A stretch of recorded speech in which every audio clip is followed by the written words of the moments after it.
Lições da Bíblia. Apresentação: Leandro Quadros. A maior grande perda do ser humano foi perder o convívio pessoal com Deus. Em consequência do pecado, o ser humano se afastou de Deus, perdeu o convívio com Deus, obviamente, e em consequência desse afastamento de Deus, outras perdas passaram a existir e a fazerem parte da trajetória humana. Vamos ler Gênesis 3, versos 7 e 8, que diz o seguinte: a partir do verso 6, vendo a mulher que a árvore era boa para se comer, agradável aos olhos e árvore desejável para dar entendimento, tomou-lhe do fruto e comeu, e deu também ao seu marido, e ele comeu. Abriram-se então os olhos de ambos, e percebendo que estavam nus, coseram folhas de figueira e fizeram cintas para si. Quando ouviram a voz do Senhor que andava no jardim pela viração do dia, esconderam-se da presença do Senhor Deus, o homem e sua mulher, por entre as árvores do jardim.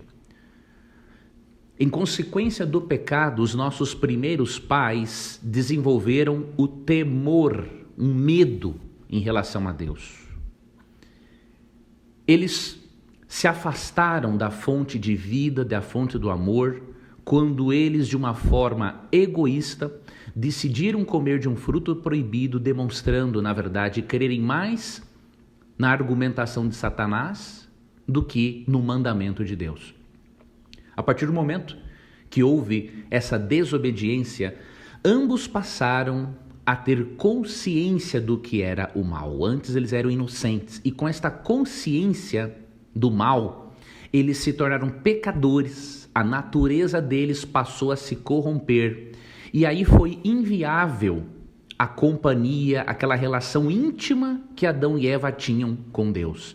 Foi inviável porque agora havia um contraste muito grande entre a pureza e a santidade de Deus e a corrupção da natureza humana. O ser humano não aguentaria sobreviver diante da glória de Deus por causa desta natureza pecaminosa que desenvolveu. Em consequência da perda desta relação íntima com Deus, o ser humano também perdeu a sua imortalidade. Deus havia criado o ser humano com a imortalidade condicional, e a condição para o homem continuar imortal era de que o homem permanecesse ligado a Deus e comendo do fruto da árvore da vida. E em Gênesis 3, 22 a 24, lemos o seguinte: então disse o Senhor Deus: eis que o homem se tornou como um de nós, conhecedor do bem e do mal. Assim que não estenda a mão e tome também da árvore da vida, e coma e viva eternamente. O Senhor Deus, por isso, o lançou fora do jardim do Éden, a fim de lavrar a terra de que fora tomado. E expulso o homem, colocou querubins ao oriente do jardim do Éden e o refulgir de uma espada que se revolvia para guardar o caminho da árvore da vida. Por causa do pecado, nossos primeiros pais perderam a relação direta com Deus, perderam a inocência e perderam a imortalidade. E em consequência desta grande e terrível perda, que é a perda da companhia pessoal com Deus, passamos a ter outras perdas. Hoje você e eu podemos perder a saúde, a confiança em pessoas que amamos, podemos até mesmo perder a liberdade, ser escravos de um vício, ou perdermos a liberdade por causa de um crime. Podemos perder a vida, ou seja, as perdas fazem parte da trajetória humana desde o jardim do Éden. Entretanto, amigo ouvinte, a Bíblia nos ensina a lidarmos com estas perdas até o dia em que Cristo voltar, restaurar o mundo e a nossa relação íntima com Deus novamente. Quando Cristo fizer isso, diz Apocalipse 21, verso 4, Deus vai secar dos olhos todas as nossas lágrimas. Nós não choraremos mais por dor, por tristeza e por causa das perdas. Mas enquanto você e eu não estamos livres das perdas, precisamos desenvolver a fé em Deus para que nós sejamos sustentados diante das perdas e precisamos aprender com a Bíblia a forma de lidarmos com estas perdas. E por isso eu convido a você a continuar me acompanhando no Lições da Bíblia desta semana, quando estudaremos sobre as perdas e como lidar com elas à luz da Bíblia. Que Deus abençoe a você, que você tenha uma ótima semana que vai se iniciar ainda e até o nosso próximo encontro. Lições da Bíblia. Apresentação: Leandro Quadros. Pelo fato de você e eu não termos mais o acesso à árvore da vida, de acordo com Gênesis 3, 22 a 24, você e eu estamos em constante degeneração como consequência do pecado e como consequência de não termos acesso à árvore da vida e à presença do nosso Deus. E pelo fato de estarmos privados da árvore da vida, Romanos 6, 23 se cumpre à risca em cada dia de nossas vidas. Romanos 6, 23 diz que o salário do pecado é a morte. Ou seja, você e eu nos degeneramos por causa do pecado. E como consequência do pecado existem as doenças. Para você ter uma ideia, já haviam, obviamente, doenças nos dias de Cristo, não há dúvida quanto a isso. Porém, Cristo profetizou, amigo ouvinte, que pouco antes da volta dele, as enfermidades ou epidemias iriam se multiplicar. Há mais de 2000 anos, Cristo previu isso. E nós encontramos isso em Lucas, no capítulo 21. Em Lucas, no capítulo 21, quando Cristo fala dos sinais da sua vinda, ele demonstra para nós que o surgimento de doenças, a multiplicação, diríamos assim, das doenças, seria um dos sinais de que a sua vinda estaria próxima, porque quanto mais a natureza humana se degenera, mais necessidade há de Deus intervir para não nos autodestruirmos. Em Lucas 21:11, Jesus disse: haverá grandes terremotos, epidemias, que são doenças, não é? E fomes em vários lugares. Coisas espantosas e também grandes sinais do céu. Veja, Jesus profetizou que com o tempo em que o pecado fosse aumentando e também a nossa natureza fosse se degenerando, nós teríamos mais doenças. Sofremos, amigo ouvinte, primeiramente, por consequência do pecado, que degenerou a nossa natureza, de acordo com Romanos 6, 23. Também ficamos doentes em consequência da influência hereditária. Êxodo capítulo 20, versos 4 a 6, quando diz que Deus visita a iniquidade dos pais nos filhos até a terceira e quarta geração, ali fala-se da lei da hereditariedade, né? Outra coisa, adoecemos também por causa do nosso estilo de vida. Gálatas 6,7 tem um princípio que diz assim: aquilo que o homem plantar, ele colherá. Se nós cultivamos um estilo de vida saudável, teremos saúde. Se não cultivarmos um estilo de vida saudável no aspecto geral da nossa vida, em todas as áreas, nós obviamente vamos adoecer com mais facilidade. E outro detalhe, há doenças que vêm por causa de aspectos misteriosos para os quais nem temos como explicar. Tamanha degeneração que o pecado proporciona ao ponto de certas doenças surgirem e nós nem mesmo sabermos o porquê que ficamos com aquela doença. Temos, amigo ouvinte, várias razões para a existência das doenças e, óbvio, a principal é a existência do pecado. Mas a Bíblia, amigo ouvinte, nos ensina a enfrentarmos com este momento em que perdemos a saúde. Eu queria ler para você um texto que se encontra na segunda carta de Paulo aos Coríntios, no capítulo 1, dos versos 3 ao 5. Aqui oferece-se um princípio muito interessante para você lidarmos quando perdermos a saúde, lidarmos com a perda da saúde. E, obviamente, precisamos crer que Deus pode nos curar e que também mudanças em nosso estilo de vida podem contribuir para que o organismo reaja melhor diante das doenças e possa, assim, proporcionar a nossa cura. E em 2 Coríntios 1, 3-5, lemos o seguinte: Bendito seja o Deus e Pai de nosso Senhor Jesus Cristo, o Pai de misericórdias e Deus de toda consolação. Primeiramente, Deus precisa ser a sua fonte de conforto e de consolo. Verso 4, é Ele quem nos conforta em toda a nossa tribulação, para podermos consolar os que tiverem qualquer angústia, com a consolação com que nós mesmos fomos contemplados por Deus. Veja que bonito esse texto. Esse texto diz que Deus nos conforta em toda a nossa tribulação, em todas as nossas dificuldades, até nos momentos em que perdemos a saúde. E Ele o faz também para que possamos consolar aqueles que estiverem passando pelos mesmos problemas que nós. E no verso 5 é dito: porque assim como os sofrimentos de Cristo se manifestam em grande medida a nosso favor, assim também a nossa consolação transborda por meio de Cristo. Esse texto diz também que, assim como os sofrimentos de Cristo se manifestarem em grande medida a nosso favor, nós podemos ser instrumentos de Deus para levarmos às pessoas a mesma consolação, o mesmo consolo que recebemos de Deus, para que outras pessoas que passam ou passaram pelos mesmos problemas de saúde que nós, possam receber o conforto que nós um dia recebemos de Deus.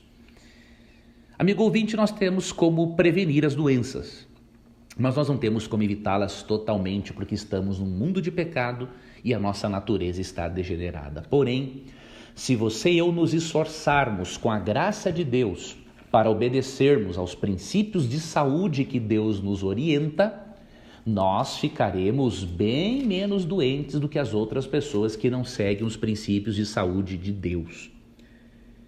Em Deuteronômio capítulo 7, Deus prometeu, entre outras coisas, no verso 15, o seguinte: o Senhor afastará de ti toda enfermidade.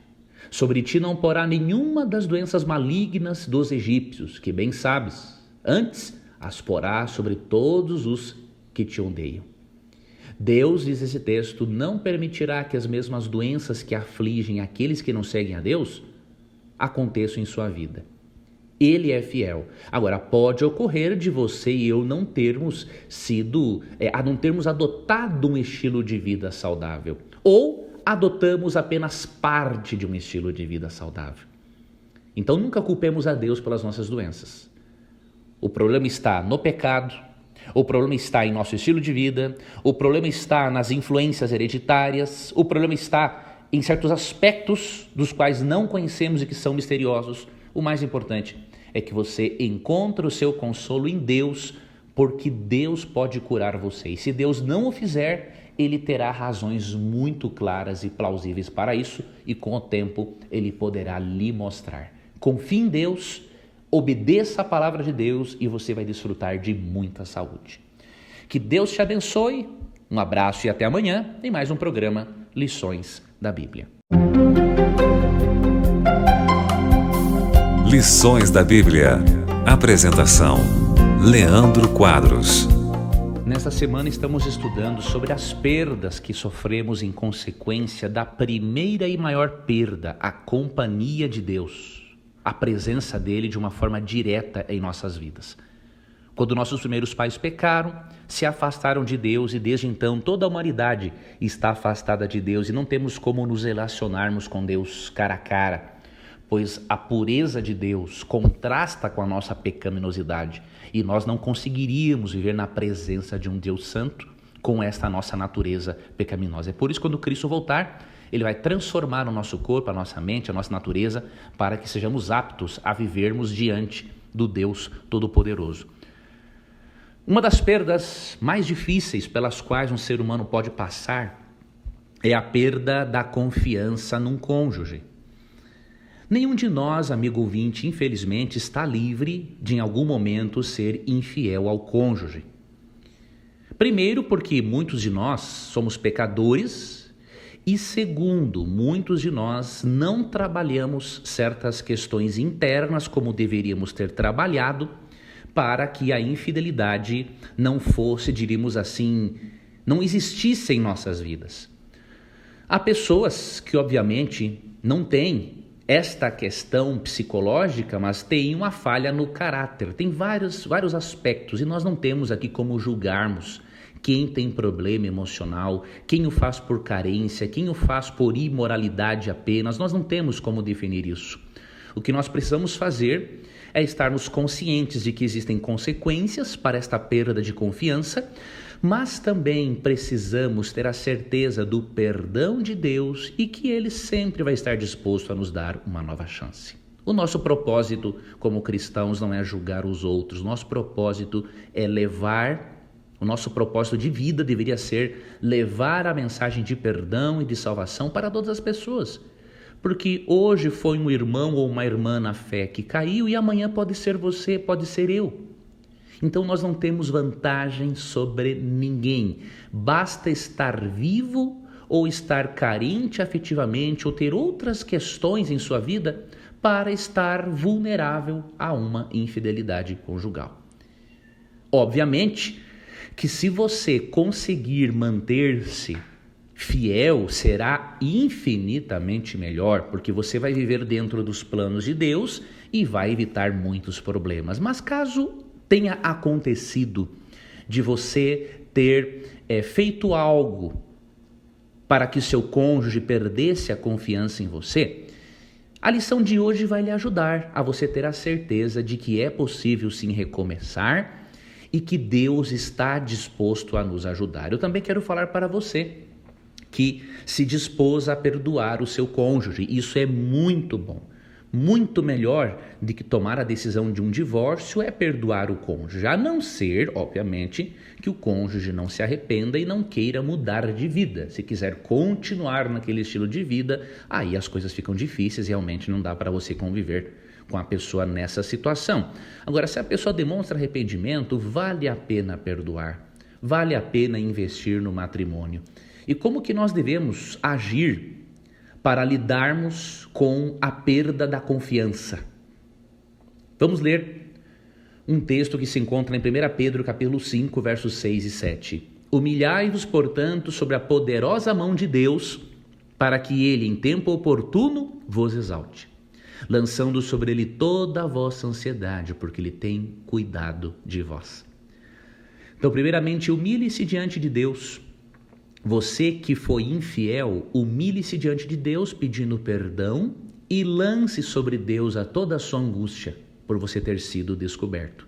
E você que se dispôs a perdoar o cônjuge, também humilhe-se diante de Deus, lance sobre ele a sua ansiedade, não é? Porque Deus vai lhe ajudar a administrar estas emoções e vocês vão poder retomar a vida.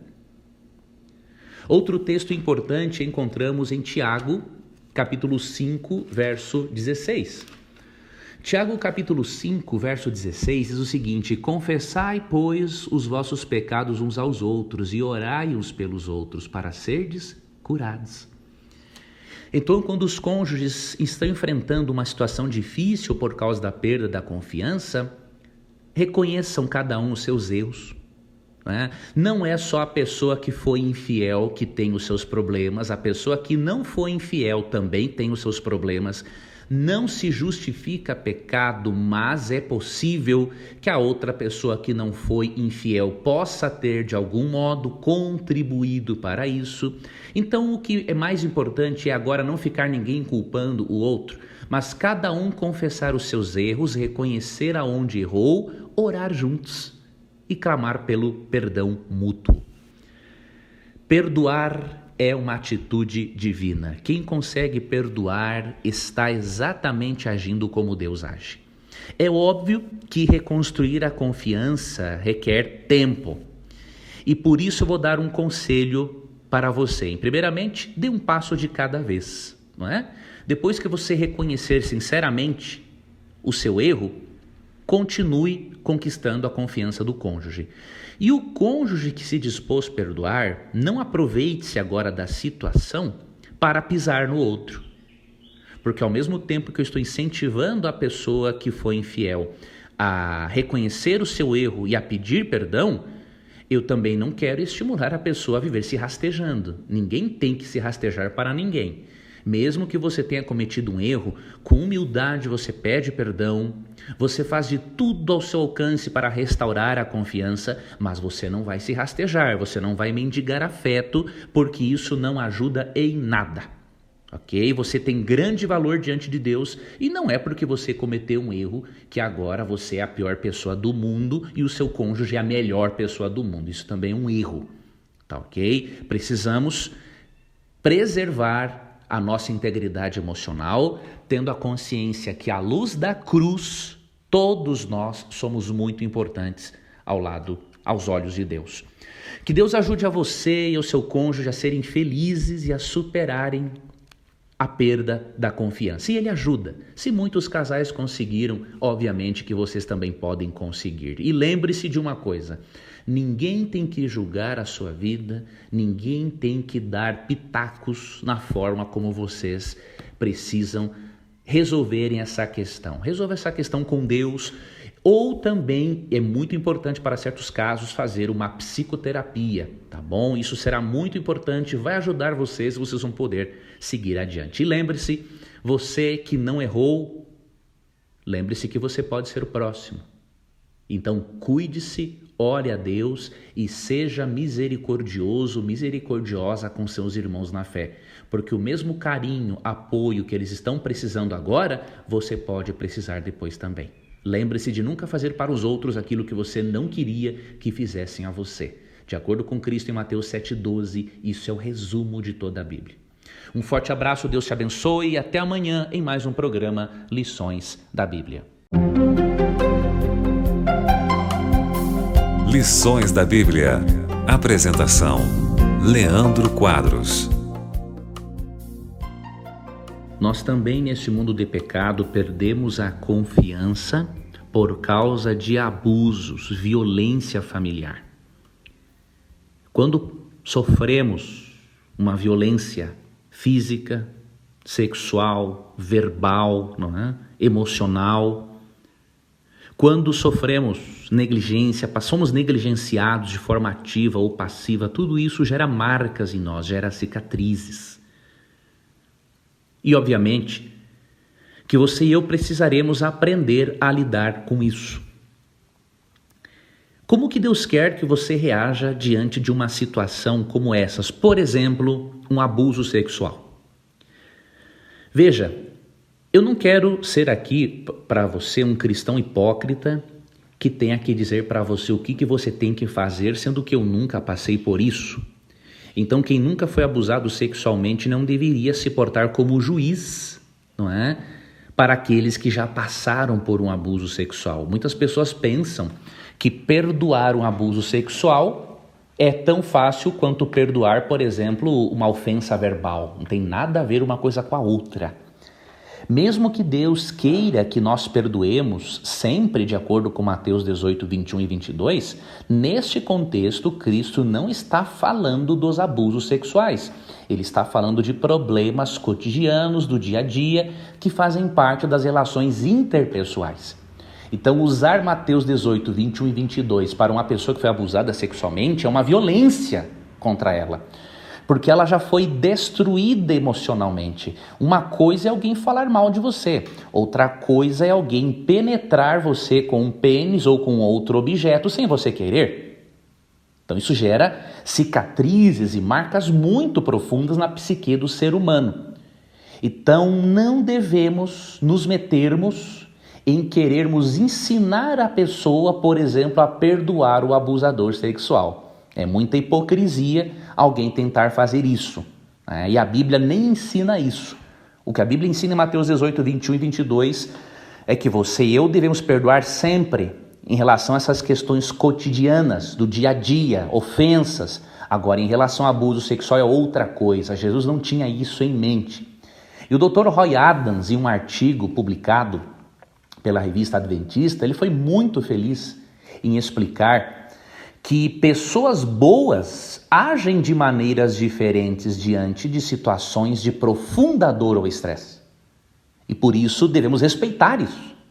Tá? Deus respeita a dor das pessoas e ele não ensina que a pessoa deve se relacionar novamente com um abusador sexual.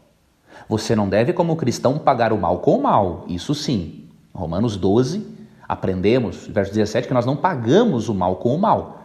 Entretanto, em nenhum momento a Bíblia diz que você, por ter sido abusado sexualmente por alguém, você tenha que voltar a se relacionar com essa pessoa. Não tem mais como. Esse é o tipo de perda da confiança que foi quebrada para sempre. Voltando ao tema, pessoas boas agem de maneiras diferentes diante de uma situação desesperadora ou de uma situação de muito estresse ou dor emocional. Por exemplo, Estevão, quando foi apedrejado, de acordo com Atos 7, 59 e 60, ele conseguiu orar pelos seus inimigos. Ele falou assim: Pai, perdoa-lhes, porque eles não sabem o que fazem. Por sua vez, o profeta Zacarias, em 2 Crônicas 24, 21, exigiu, e também no verso 22, que Deus vingasse ele dos seus inimigos. Ou seja, ele não queria simplesmente um convívio com eles, ele queria a destruição dos seus inimigos que foram responsáveis pela morte dele depois.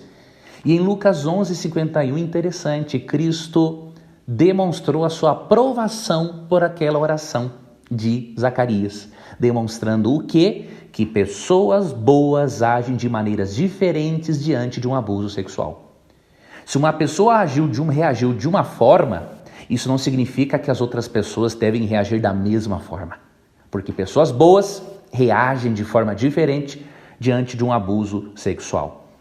Por isso, as pessoas que foram abusadas sexualmente precisam ser livres para aprenderem a lidar com a dor e, obviamente, com a ajuda psicológica. Você que passou por um abuso sexual jamais deveria seguir adiante sem uma psicoterapia com um bom profissional cristão. Ao mesmo tempo, quem não passou por abuso sexual não pode usar Mateus 18, 21 e 22 para falar com uma pessoa abusada, porque isso é colocar uma carga a mais sobre a pessoa e que a pessoa já não está mais conseguindo suportar quase a carga que ela está levando. Então, se você foi um dia abusado sexualmente, tenha em mente uma coisa: você não foi culpado, você não foi culpada pelo abuso. O abusador, por causa da sua perversão, ou por causa da sua malignidade, ou por ter permitido que o diabo tomasse conta da mente dele, ou qualquer outro fator, ele é o culpado e você não. Estou lhe dizendo isso porque o abusador ele acaba imprimindo na vítima a ideia de que ela é a culpada. Especialmente quando a pessoa é criança, ela desenvolve isso. Então, tira isso da sua mente. Você não tem culpa disso, tá? Siga adiante, trate-se, leia a Bíblia, peça para Deus restaurar você e utilizando os princípios bíblicos e fazendo boas psicoterapias, pode ter certeza, Deus vai ajudar a você a lidar com esta dor. E você que não foi abusado sexualmente, seja uma fonte de conforto para essas pessoas, não seja juiz, não queira dizer para as pessoas como que elas devem reagir diante de um abusador, porque na própria Bíblia vemos que Deus respeita o seguinte fato: que pessoas boas reagem de maneira diferente diante de situações de profundo estresse e profunda dor. Se Deus respeita isso, quem é o ser humano para não respeitar isso? Você gostaria de receber a programação da Rádio Novo Tempo e também o programa Lições da Bíblia via WhatsApp? Você tem essa oportunidade agora. Você pode acessar ADV, A de amor, D de dado, V de Vitória, adv.st/Rádio Novo Tempo. Ao acessar, você pode cadastrar-se e receber este programa, além de outros conteúdos exclusivos diariamente. Cadastre-se, é grátis, é prático e com certeza você estará também compartilhando esperança com outras pessoas. Fique com Deus e obrigado por acompanhar mais um programa Lições da Bíblia. Você ouviu Lições da Bíblia. Apresentação: Leandro Quadros.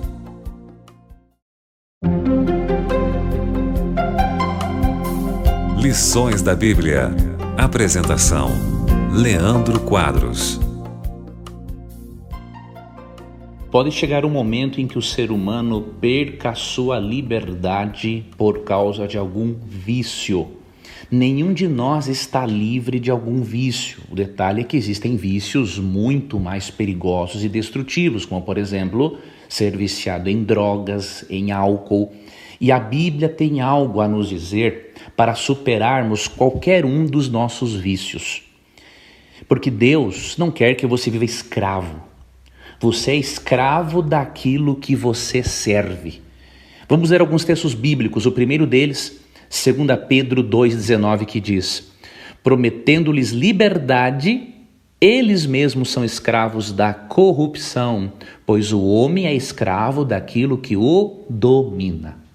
Qualquer coisa que dominar você e interferir no seu livre-arbítrio, que já é limitado por causa do pecado, mas qualquer coisa que interferir no seu livre-arbítrio, isso demonstra que você já é um escravo. Se você não consegue parar de beber, você é um escravo da bebida.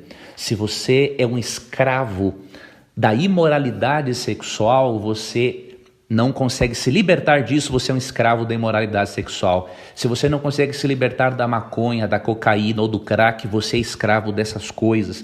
Se você não consegue se libertar da fofoca, você é um escravo ou uma escrava da fofoca. Ou seja, qualquer coisa que domine você e tire a sua liberdade faz de você um escravo.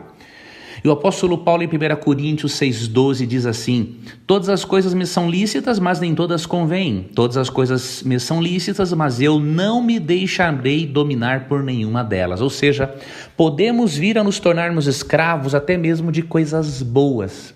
E o princípio bíblico é: qualquer coisa, seja boa ou ruim, que tirar a sua e a minha liberdade, precisamos trabalhar para que voltemos a ter o nosso livre-arbítrio e possamos viver de uma forma mais plena, feliz e, obviamente, com muito mais saúde.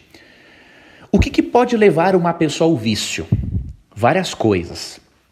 A primeira delas, diríamos assim, a repetição de certos maus hábitos. Em Romanos 6,16, Paulo diz que nós podemos nos tornarmos escravos do pecado. Quanto mais repetimos certo hábito, mais difícil fica vencê-lo. Mas não é impossível, viu? A graça de Cristo pode nos libertar de qualquer vício. Outra coisa que contribui para o surgimento dos vícios são os desejos não controlados. Tiago 1, 13 a 15 diz que muitas vezes somos seduzidos ao pecado por não controlarmos os nossos desejos. Se você aprender a dominar os desejos, isso vai facilitar a luta contra o vício. Terceiro aspecto, podemos ter algum tipo de vício por causa de nossas tendências hereditárias. Veja, as nossas tendências hereditárias não são determinantes. Por exemplo, meu pai e meu avô foram alcoólatras e eu não me tornei alcoólatra porque eu decidi não beber. Agora, se eu beber, com certeza eu me tornarei porque eu tenho essa tendência hereditária. E a tendência hereditária, as influências hereditárias são muito importantes por tornarem algumas pessoas mais susceptíveis a vícios do que outras. E por isso nunca deveríamos julgar alguém, até mesmo um cristão que se batizou e teve uma recaída com álcool. Nós não sabemos do histórico de vida dele, não sabemos da estrutura familiar dele. Nós não temos que julgar essa pessoa, temos que apoiá-la para que ela continue lutando contra o seu vício ao lado de Cristo. E outra coisa que contribui para o desenvolvimento de vícios são as más companhias. Em 1 Coríntios 15, 33, Paulo diz que as más conversações corrompem os bons costumes. Então, 5 coisas contribuem para os vícios: a repetição de um mau hábito, um desejo não controlado, tendências hereditárias, más companhias e um 5º ponto, vazio existencial. Pessoas que não receberam devidamente o amor primário, o amor de pai e de mãe, elas têm um vazio, um buraco emocional muito forte. E obviamente essas pessoas, se não trabalharem isso com psicoterapia, a tendência é elas se apegarem a alguma coisa para aliviar a dor do vazio ou para aliviar a ansiedade. Uma pessoa, por exemplo, que está viciada em pornografia, isso é um indício de que ela tem um vazio, de que ela está em busca de alguma coisa e está buscando na pornografia suprir isso. Ao invés de criticar essa pessoa, não estou dizendo apoiar, né, porque a pornografia é pecado, mas ao invés de criticar e menosprezar essa pessoa, incentive-a a buscar ajuda. E se ela não quiser buscar ajuda, aí é porque ela quer continuar sendo escravo, uma escrava, e aí é diferente. Mas se você tem um cônjuge, um amigo, um filho com este problema, não critique, ajude-o a encontrar em Cristo a solução para este e outros vícios. E aqui eu quero dar 3 dicas finais para você que tem algum vício e está lutando contra ele. Eu também tenho os meus vícios, alguns eu venci, outros ainda não. Isso faz parte, amigo ouvinte, da santificação. A santificação é um processo que leva a vida toda.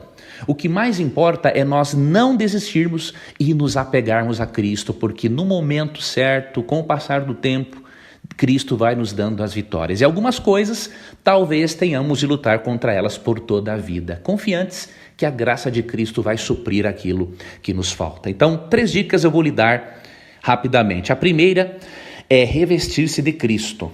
Em Romanos 13,14 é dito o seguinte: revesti-vos do Senhor Jesus Cristo e nada disponhais para a carne no tocante às suas concupiscências.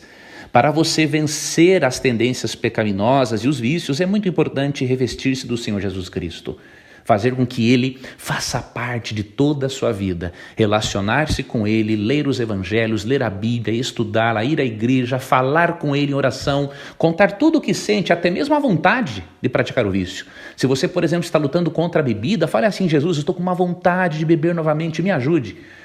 Senhor, estou com uma vontade de usar drogas novamente, Senhor, me ajude. Ou seja, tenha transparência para com Cristo. Ele tem prazer em ouvir você. Ele separa você do seu problema ou do seu pecado. Segunda dica: depois de revestir-se de Cristo, busque apoio psicológico. É muito importante contar com o trabalho de um bom psicoterapeuta cristão, para que você possa resolver os seus vazios existenciais que podem estar servindo de gatilhos para o vício. Até mesmo as suas carências afetivas podem ser gatilhos para o vício. Então, busque apoio psicológico, psicoterápico. E terceira dica: quem sabe um médico queira lhe dar algum medicamento para controlar um pouco a obsessividade ou o seu vício.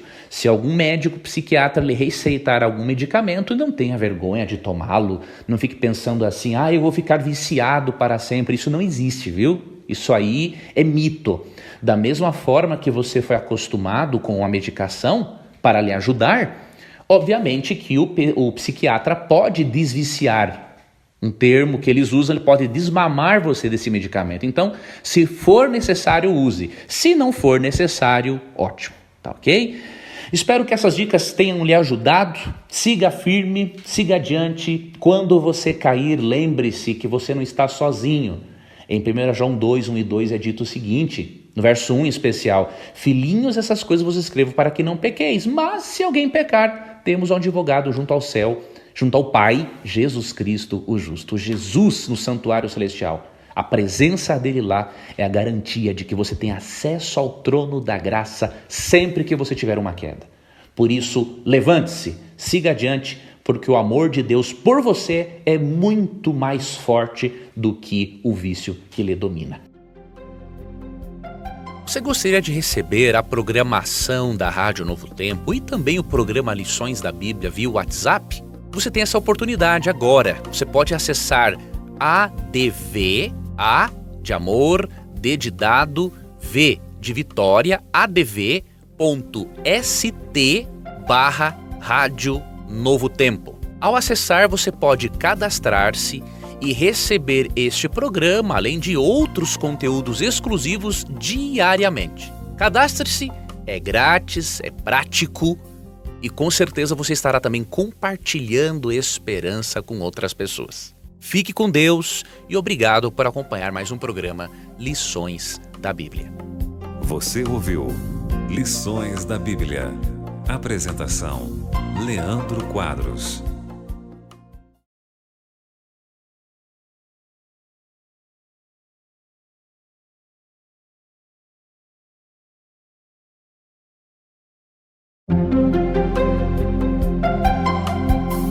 Lições da Bíblia. Apresentação: Leandro Quadros. Com toda certeza, a maior perda que enfrentamos é perder um ente querido para a morte. Esta é uma dor muito difícil de suportar, mas ao mesmo tempo é possível suportar porque existe um Deus, amigo ouvinte, que nos conforta nesses momentos difíceis. A Bíblia chama a morte de inimiga.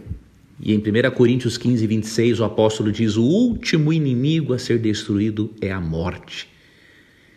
Um dia, amigo ouvinte, Deus vai destruir este grande inimigo. Quando Cristo voltar, Ele vai terminar com o mal e as consequências do mal e do pecado. Ele vai transformar o nosso corpo, de acordo com 1 Coríntios 15, 51 até 55, para que nós tenhamos um corpo perfeito, imortal e possamos desfrutar da vida eterna ao lado de Deus. Enquanto esse dia não chega, você e eu precisamos lidar com o luto. E eu gostaria aqui de lhe dar algumas dicas breves para que você possa lidar com esta fase muito difícil da vida. Caso você esteja passando por isso, eu creio que esse áudio vai lhe ajudar. E se você vier a passar por isso, seja agora ou vai passar de algum modo no futuro, nós não sabemos quando, esse programa também vai lhe ajudar a você se preparar para isso. Eu já tive, amigo ouvinte, duas perdas muito significativas. Eu perdi há mais ou menos 5 anos meus 2 avós. Eu fui criado praticamente junto com o meu avô materno e minha avó materna. Esses dois foram para mim, assim, pessoas incríveis, né? Os meus avós foram as pessoas assim onde eu pude mais ver refletido o amor misericordioso e paciente de Deus. Então, quando eu tive essas 2 perdas, ou seja, meu avô morreu em 30 de dezembro, eu lembro bem, num 30 de dezembro, e a minha avó morreu um dia e pouco depois, eu, obviamente, não aguentei. Aquilo me disparou a minha última crise depressiva. Foi muito difícil. Porém, a Bíblia me deu conforto. A Bíblia me dá até hoje esperança de que um dia eu posso revê-los, por causa da maravilhosa doutrina da ressurreição dos mortos. E eu quero passar para você agora algumas dicas para que você lide com este momento de profunda dor e um momento muito difícil. Em primeiro lugar, viva o seu luto. O luto, ele é uma resposta natural do nosso organismo em relação à perda. Então as pessoas precisam viver o luto para que elas possam encontrar a recuperação, possam ter a recuperação emocional. Algumas pessoas passam por mais estágios do que outras antes de uma recuperação total, né? Algumas passam pelo choque da negação e outras não. O que mais importa é que o luto da pessoa seja respeitado, porque a pessoa está se sentindo esmagada pela perda. E isso pode durar entre 2 a 3 meses, entende? E depois, em que a pessoa sofre essa fase mais esmagadora, que pode variar de 2 a 3 meses, a pessoa vai precisar de mais uns meses, quem sabe até 6 meses, para voltar a viver de uma forma mais natural por causa da ausência daquela pessoa querida. Então, o luto da pessoa tem que ser respeitado. Nada de dizer o seguinte: você não pode ser assim, um cristão não pode ficar triste por causa da morte, porque Jesus vai voltar e vai ressuscitar. Não diga esse tipo de coisa. Deixe a pessoa viver o luto dela para que o organismo possa se recuperar, reagir da forma natural, para que a pessoa possa ficar de bem com a vida e seguir a vida adiante. Segunda dica: creia em Cristo e na ressurreição. Deus quer que você creia em Jesus e nas promessas de Jesus de que um dia Ele vai novamente trazer à vida aquelas pessoas que morreram em Cristo. Por exemplo, em João 6:40, Cristo prometeu o seguinte: de fato, a vontade de meu Pai é que todo homem que vir o Filho e nele crer tenha a vida eterna, e eu o ressuscitarei no último dia. Cristo prometeu e Ele cumpre. Cristo prometeu que no último dia da história deste mundo, quando Ele voltar, Ele vai ressuscitar os justos mortos. E por quê? Porque Cristo, de acordo com Atos 3,15, é o autor da vida. E foi por isso que Ele pôde dizer em João 11:25 o seguinte: eu sou a ressurreição e a vida. Quem crer em mim, ainda que morra, viverá. A morte não é o fim de tudo para quem crê em Deus. A morte é só um até logo para aquele que acredita em Cristo. E Deus quer, amigo ouvinte, que você se conforte com a doutrina da ressurreição e não com a doutrina da reencarnação. Eu sei que muitos ouvintes queridos e sinceros creem na reencarnação, mas eu quero lhe dizer uma coisa: Deus não ensina na palavra dele que a reencarnação existe. Deus não diz que a reencarnação é a melhor explicação para certas questões da vida. Pelo contrário, quando você lê 1 Tessalonicenses 4:13-18, você percebe que a solução para o problema chamado morte é a ressurreição por ocasião da volta de Cristo. E depois que Paulo fala da ressurreição, o que ele diz no verso 18 de 1 Tessalonicenses 4? Consolai-vos, pois, uns aos outros com estas palavras. As palavras com as quais devemos nos consolarmos são as palavras ditas sobre a ressurreição aqui nesse contexto. Jamais devemos nos consolarmos, nos confortarmos com a doutrina da reencarnação, porque ela não é bíblica. Ela não é bíblica porque a Bíblia ensina que a pessoa dorme até o dia da ressurreição e, portanto, não está consciente em espírito para reencarnar. E a Bíblia ensina em Hebreus 9:27 que aos homens está ordenado morrerem uma só vez e depois disso vem o juízo. Ou seja, não morremos 2 vezes e reencarnamos, 3 vezes e reencarnamos, 4 vezes e reencarnamos. De acordo com Hebreus 9:27, no aspecto geral, a pessoa morre uma só vez e depois disso, em consequência disso, ela vai receber da parte de Deus, no tempo certo, o julgamento. Então, apegue-se, amigo ouvinte, à doutrina da ressurreição e creia que se Cristo é o autor da vida, de acordo com Atos 3,15, e se Ele tem as chaves da morte e da sepultura, de acordo com Apocalipse 1,18, você pode ter a certeza de que aquele ente querido que hoje descansa, se ele morreu no Senhor, ou de alguma outra forma Deus alcançou-o, de uma forma que nós não sabemos, você tem sim a oportunidade, terá a oportunidade de rever este ente querido por ocasião da volta de Cristo e quando Ele ressuscitar os mortos. Então, viva o seu luto de forma saudável e confie em Cristo e na doutrina da ressurreição. Que Deus abençoe a você, que você siga a sua vida adiante, porque Deus quer isso. E a pessoa querida que lhe deixou por causa da morte também gostaria que você fizesse isso, se ela estivesse ainda do seu lado. Siga adiante porque Deus tem grandes coisas para você e Jesus voltará e nos dará a oportunidade de estarmos novamente com as pessoas que amamos. Eu tenho muita confiança de que estarei com os meus avós novamente. Eu estimulo você a ter esta mesma confiança.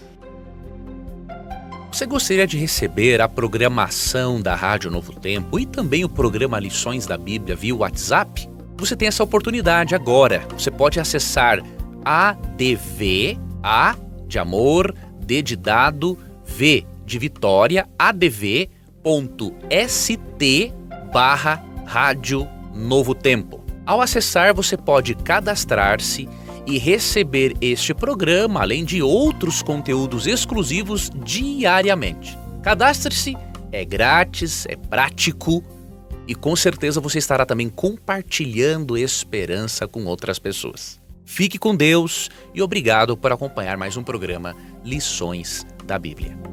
Você ouviu Lições da Bíblia. Apresentação: Leandro Quadros.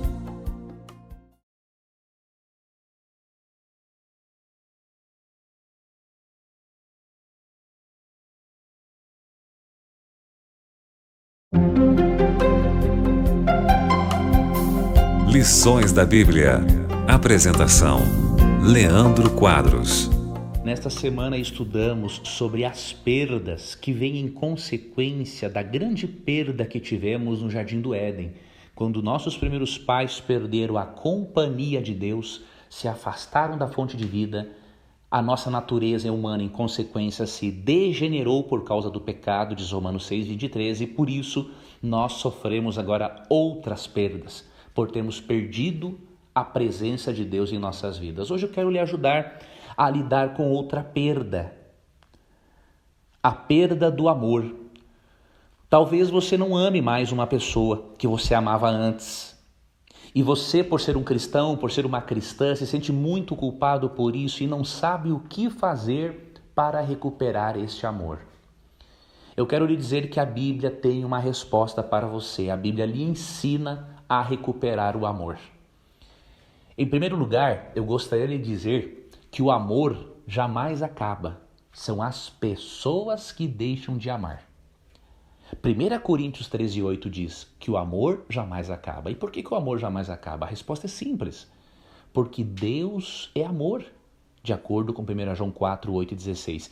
E se Deus é amor e é eterno, isso significa que o amor nunca acaba. O que acontece é que as pessoas deixam de amar, o que é diferente. Se as pessoas deixam de amar e o amor jamais acaba, porque enquanto existir Deus, o amor vai existir, isso significa que você também pode voltar a amar. E qual é a dica bíblica que eu posso lhe apresentar? Romanos capítulo 5, verso 5. Esse texto é muito poderoso. Em Romanos 5:5 é dito que o Espírito Santo derrama amor nos nossos corações. Então o que eu lhe sugiro? Eu lhe sugiro que você pegue a sua Bíblia, leia Romanos 5:5, ajoelhe-se diante da Bíblia, pode ser ao pé da sua cama, em outro lugar, e faça uma oração ao Espírito Santo, conversando com ele da seguinte forma: Espírito Santo, eu peço em nome de Jesus que você cumpra esta promessa de Romanos 5:5, que o Senhor derrame amor no meu coração, que o Senhor me ajude a amar novamente o meu cônjuge, que o Senhor me ajude a amar mais a minha mãe e o meu pai, que o Senhor me ajude a amar os meus pais, que o Senhor ajude-me a amar os meus filhos da forma correta. Ou seja, esse é o tipo de oração, amigo ouvinte, que Deus faz questão de atender, quando nós oramos pedindo mais amor. Pode acontecer de você estar pedindo mais amor por um cônjuge que não quer mais o seu amor. E aí é bem provável que o Espírito Santo não vai atender essa oração, porque se ele der mais amor para você e a outra pessoa não quer receber mais amor, o Espírito Santo vai fazer você sofrer muito. Agora, se o seu cônjuge também estiver disposto a manter o casamento, aí sim você pode pedir mais amor na sua vida e o Espírito Santo vai lhe capacitar de uma forma milagrosa a amar mais o seu cônjuge. Então eu lhe convido a fazer esta oração de Romanos 5:5. Ela é muito poderosa, é muito eficaz. Em outros momentos eu sugeri para os meus ouvintes e recebi depoimentos de pessoas que disseram que depois que fizeram esta oração com base em Romanos 5:5, a vida amorosa deles mudou de uma forma milagrosa. Então, se você sente que o amor se foi, lembre-se que ele pode voltar. Se você pedir ao Espírito Santo que derrame o amor no seu coração. Faça esse teste e depois você vai me contar o que aconteceu. Poderá me escrever para leandroquadros@cursosdabiblia.com.br. Será um prazer ter o seu testemunho. Um abraço carinhoso, que Deus te abençoe e até amanhã em mais um programa Lições da Bíblia.